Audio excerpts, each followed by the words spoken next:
Hey guys, it's your girl Victoria Lady V. You're here at V Sports for another episode of Fun with F1. Today we have our first guest, Tyler Franz. He's a friend of mine. We went to the University of Miami together. Go Canes. And he's a big F1 fan also. Welcome, Tyler. Thanks for coming. Hey, thanks for having me. For sure. Well, we just wrapped up Monza. The Italian Grand Prix was another exciting race. Daniel Ricciardo won his first Grand Prix since Monaco 2018. Tyler, what were some of just your initial reactions seeing this exciting day in F1?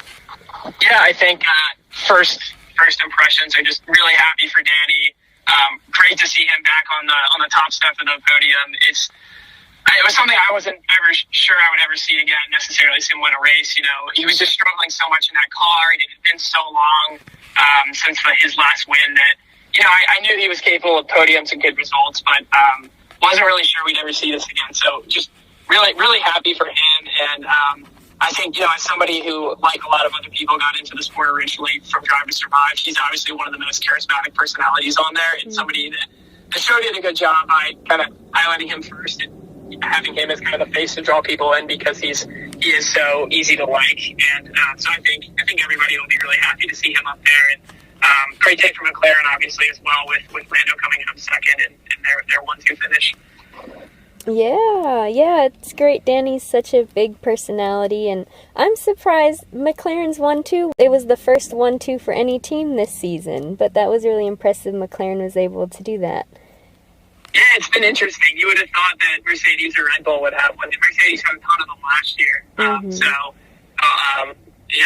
It was interesting. And there was one particularly cheeky moment on the radio I enjoyed where Lando basically said, "Hey, is this the best strategy? Yeah. I need Danny to go faster," basically implying he was trying to get him to switch him around, but the team didn't go for it. And they asked him after the race, they said, "Hey, is that what you were trying to do?" And he said, "Yeah, I was, but you could tell on the radio and after the race he was really excited about his spot in second too." So I thought that showed a lot of good teamwork and character out of Lando, where early in the season those two kind of, it seemed like they weren't clicking as teammates, just reading between the lines in some interviews. So it was good to see him just being okay in that second place and being happy for the team and his teammates too. Yeah, because that is Lando Norris's highest finish in his career. Like, sure, he didn't win, but I think week after week his maturity impresses me, just how he is so media friendly. He's a competitive racer, and I think it's cool. He knows his time has come. Of course, he's anxious and wants to be on that top, but I don't know, he's really impressed me in those ways. Yeah, I agree. His racecraft is there, and he's young, and like you said, his time will come. I think he's got a really exciting career ahead of him. Yeah, for sure. And yeah, even just that podium celebration was so fun. Like, Zach Brown getting up there and all the shoeys. I don't know, that was just a fun moment for F1. It was awesome. It was good to see Zach and Lando get in on the shoey. I'm not sure I would drink out of somebody else's shoe, let alone my own shoe, but they embraced the moment and the tradition, so that was fun to see. Yeah, for sure. My little brother, his background of his phone is Zach Brown, just to be something funny and random. He's another, character of the sport that maybe isn't, Toto or Christian Horner. Yeah, he's done a really good job of kind of taking that team in the last few years and saying, you don't get back to the top overnight, and it's going to take time. But they've really put in the effort with the car, and also just getting the right driver lineup in there to put the team in a position to be successful. And I think they've done that. I think they'll finish third in the constructors this year. I think Ferrari still has a shot, but if I had to put money on one of them to finish third, I'd go McLaren, just because of the form of the drivers, especially recently.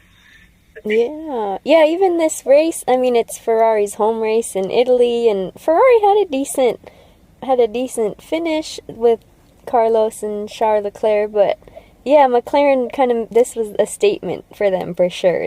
It definitely was, and obviously the Lewis and Max crash had to happen, and things had to fall in place in order for this to to go the way it did. But having said that, they did really well in qualification, particularly on the sprint race on Saturday, that put themselves in a position to be here to capitalize on some mistakes from some other teams. So full credit to McLaren for giving themselves the best setup that they could and then taking advantage of it once they got the opportunity.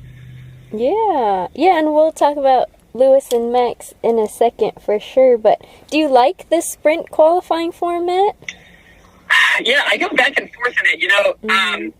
At first, my thought was that it kind of takes away, it's kind of gimmicky, it takes away from the traditional qualifying format. And to some extent, I still think that, but then every time I watch a sprint qualification, I'm sucked in and I think this is great. So it'll be interesting to see if they continue to do it. It definitely is another added wrinkle. I like that they give out points for it too, so it's not just for position. But so far, if you had to make me say thumbs up, thumbs down, I'd say thumbs up on the sprint qualification. It just gives it's a mini race, right? It's another event to get excited about where you see the drivers going after each other rather than just going around the track like they do in practice and quali. So, I've enjoyed it so far. Yeah, I think it's fun to have a little mini race, and even this week, like seeing Valtteri Bottas, win and have that moment after he, is leaving Mercedes for Alfa Romeo, and you can tell he's just trying to finish strong, and he had that moment to kind of be happy and celebrate, and then he was on the podium the next day too, so that was a good moment.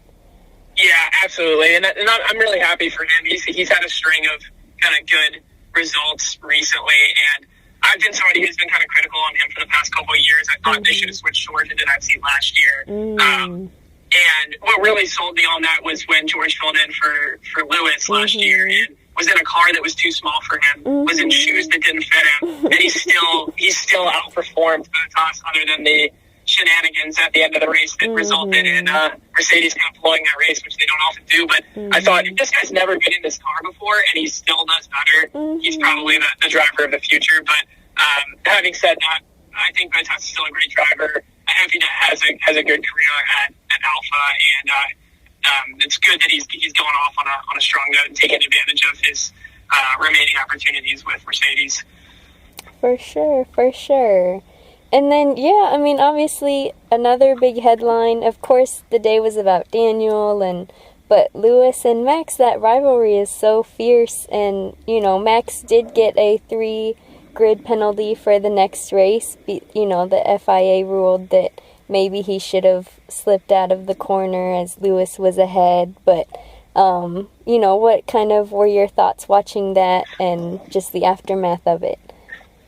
Yeah, my initial thoughts were that Max probably should have backed off there, and that he could have gone across the inside there and avoided an accident. And my first initial impression, the first thing that I thought was he had just come out of that pit stop where the Red Bull team, which is the best pit stop team by far, they never mess up. They have sub 2-second pits regularly, and they totally botched it, and they blew Max's race. And I thought, Max is just driving angry because he's frustrated, and it's Lewis, and he thinks this is the last time I'm going to go wheel to wheel with him today. And some of that probably did play in, but I think at the end of the day, Max is just that type of driver where he'll never back down. He probably could have avoided it, but I think if you asked me to make a decision, I'd probably chalk it up to a racing incident. It's just two guys competing and going after it, and I think this has been touched upon other places, but thank God for the halo, because you can see that really saved Lewis there, and it's wild to me that was even a debate and that people were against the halo at one point in time, because I think we've seen Grosjean, Lewis, and there might have been a couple others in between where it's literally saved lives already in just the few years it's been around. Yeah, for sure. That halo, that is a good thing. That's for sure. Just the image, seeing the wheel just pushing on Lewis's helmet was pretty wild to see. And glad he's okay. Definitely, so glad, for sure. Yeah, and I think with the incident, I thought it could have been called a racing incident. They were both going for it, But yeah, I mean, like, I do see Max was maybe the one who, like, put too much into it, whereas Lewis was ahead, and, like, he did wait to pass the white line out of the pit lane. You know, like, Lewis seemed to be following the protocol a little more than Max. But yeah, I don't know, it's just another example of how intense this rivalry is. And, you know, you have the veteran, you know, possibly the greatest driver ever against the new young gun trying to get his first championship. You know, what do you see of this rivalry? Yeah, it's been great. It's been a ton of fun to watch this year. You know, last year Lewis kind of ran away with it, and this year they're just going back and forth every week. And I love the sound bites behind the scenes between Toto and Christian Horner. Yeah. Toto yesterday saying he thought it was a tactical foul, basically implying that Max took Lewis out on purpose, because I think that Lewis had a very good chance of winning that race if that doesn't happen. Even though he had a slow stop there, I think it was 4.6 seconds. I think he would have had a really good chance to hunt down Ricciardo. Having said that, Danny did defend well against Max earlier in the race. And, he's an experienced driver. We saw when he won Monaco with a car that was having engine problems, he defended the entire race. Now, that's easier to do because it's hard to overtake at Monaco, but full credit to Ricciardo that he could have held off Lewis, but I think Lewis was in a really good position when that race had the incident not occurred. So I'm not going to go as far as to say that Max did it on purpose, but I think that Mercedes definitely had more to lose in that incident than Red Bull did, in my opinion.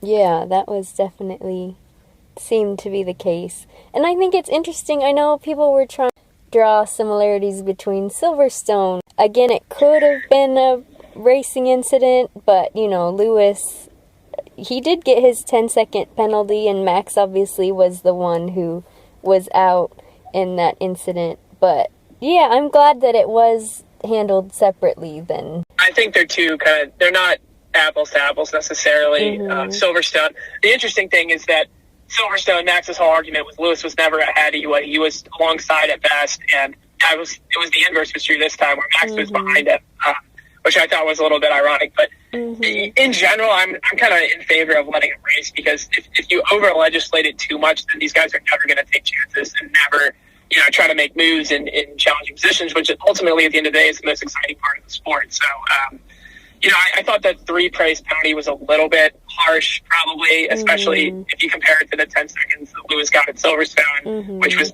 meaningless at the end of the day. But again, they're not totally equal incidents in my opinion either. So I'm just, in general, I think you let them race, especially when it's kind of 50-50 on whether or not it's somebody's fault or not. I would like them to tend to defer towards racing incidents, but you know, the FIA has made the decision they have, and even with a 3-place penalty, Max will still probably be in a pretty good position next race, given the setup and the car that he's got. Yeah, it will be an interesting Sochi for sure. And I just saw Kimi Räikkönen was cleared because he had COVID. He was out these couple races, but Kimi Räikkönen will be back, so it'll be an interesting race for sure. I think that'll be the first race he's actually participated in since announcing his retirement, so it'll be nice to have him back in the field. And then Williams scored points yet again. So what is just your take on how Williams is doing, what Alex Albon will bring to this team? Yeah, really, really happy for Williams. I think they've had a really great year so far and just shown a lot of improvement since the new ownership took over. Sometimes I tend to think that George Russell is kind of dragging the team along to success. But I'm hopeful that Albon will go in there and continue to build on what they've put together next year. I think they scored points in 3 out of the last 4 races. I don't think they scored any points last year, so it's been exciting to see. And Latifi actually as well, and I think in the last few races have really shown improvement and kind of building on some of the momentum of some of the earlier points that he got. So I'm happy for Williams. It's good to have them competitive. I think the more competitive teams you have at the bottom and towards the midfield, the better. I'm happy for them and feel like they got a good result this week too. It's funny, you know, I'm always watching the leaderboard at the top, and kind of watching Lewis and Max and seeing what McLaren's doing and Ferrari. But then every race I'm always kind of eyeing kind of 9-10 to see if Williams can sneak into the points. And George was kind of sitting right there the whole race between, I think he fell out of the points at one point, but then managed to get back up in the ninth by the end. So fun to see him. And Latifi just barely missed out. So they've had a good run here. Yeah, it was exciting, early this weekend that Latifi was like in the points for a little bit, and it was like, wow, like even just the fact that they are competitive and that they're in the mix is like exciting. And it's always impressive to me when you see that guys that don't necessarily have the most competitive car to push it to the limit and get a result out of it. That's very impressive to me, almost as much so as some of the big teams being on the podium, just because they're making the most of the resources and what's available to them. For sure. Yeah, and even though, Williams does have new ownership now, like, they're still carrying on that legacy and, everything that Claire Williams, she poured her blood, sweat, and tears into that team, and I'm sure she's proud just seeing, even though she's not owner anymore, just seeing her father's legacy and what she's built, to even if she didn't get to see the fruits of the labor while she was there, like, I'm sure it's still exciting. Yeah, absolutely. I'm sure she's thrilled for the team, and it's great that they are carrying on that tradition. I thought that Claire sometimes was part of the problem, to be honest. You could just see in post-race interviews, she tended to just kind of, I don't know the right word for it, but I think she tolerated mediocrity to some extent, where when they didn't have a good result, she said, it's okay, we tried, or we did our best. Yeah. Whereas, which I understand where she's coming from given the resources in the team, but at the same time, that's something you'd never hear from, Toto or Christian Horner. If everybody doesn't perform their best on the day, they're critical and they're immediately working to fix it. And I felt like some of that urgency wasn't quite there with Williams under her. And I think part of the reason they've had some success recently is they've found ownership and put a team together that is just more focused on building up from the bottom rather than just kind of treading water, maybe. Yeah, that makes sense. I mean, I think that's why F1 is so alluring too, is that like, to even be in the mix, you have to have cutthroat win mentality. I don't know, that's at least why it's so interesting and exciting to me, is it's just that elite level of competition that is absolutely. So yeah, it's pushing everything to the limit on the track. It's pushing things to the limit with finding loopholes with the regulations and rules. You saw that with the dual axis steering that Mercedes had last year. Really clever trick, and they then took away for this year, unfortunately. But it'll be interesting to see next year with the new regulations coming in, how that changes things, because these teams have known about this change for a while now and have been kind of planning ahead. I know Mercedes has devoted some resources towards 2022 instead of this year. Haas basically said, this year we're flushing it down the toilet. It's a throwaway year. We're putting all of our money into next year. So I think it'll be interesting to see not only what the new regulations, how they change the sport, but how people try to get creative in terms of trying to skirt along the regulations, or at least getting as close to breaking them without doing so as possible. Yeah, it'll be a whole new sport in some ways. Like, just the playing field will be different, and yeah, it'll be exciting to watch.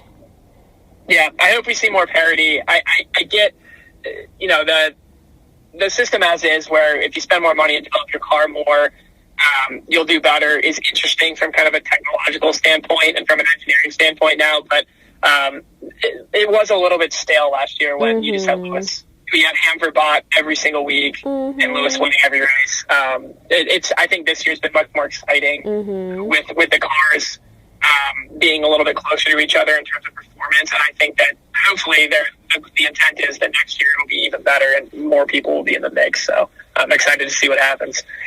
Yeah, for sure. It'll be fun. Awesome. Well, did you have any other final thoughts you wanted to share? I don't think so. I think it's been a really fun season so far. Looking forward to seeing how things shake out in both the constructors and the driver standings. Anything could happen. I think if you made me pick now, I'd say Mercedes wins constructors, but Max wins the driver's title. But But maybe that's not so hot of a take because that's what the standings say too. But I think just Mercedes having two drivers that seem to be more competitive than Red Bull. Checo, for whatever reason, sometimes it's sacrificing him for Max, but sometimes he just hasn't gotten totally comfortable with the car, I think, yet. But the fact that they re-signed him is a good sign for his future there. So maybe he gets more competitive at the end of the year. But I see this thing coming down to the wire. I think it's going to be a really fun season. And yeah, thanks for having me. Hope we get to do it again sometime. Yeah, for sure. Thank you, Tyler. Do you want the people to follow you on social media? Where can they find you? Not a huge social media guy. Yeah. I've got Instagram. It's Franz Solo Dolo. Okay. And then I think that's really it. I've got a Twitter that I kind of use off and on for fun, but there's nothing serious on there. So that's probably the best place to find me. For sure. Well, thank you so much for your time, and we'll definitely have you back. This was fun. Sounds good. Thanks, V. Thank you for listening to Fun with F1, powered by V Sports. Follow us on all social media platforms at V Sports, V with 3 I's. Thank you. Take care.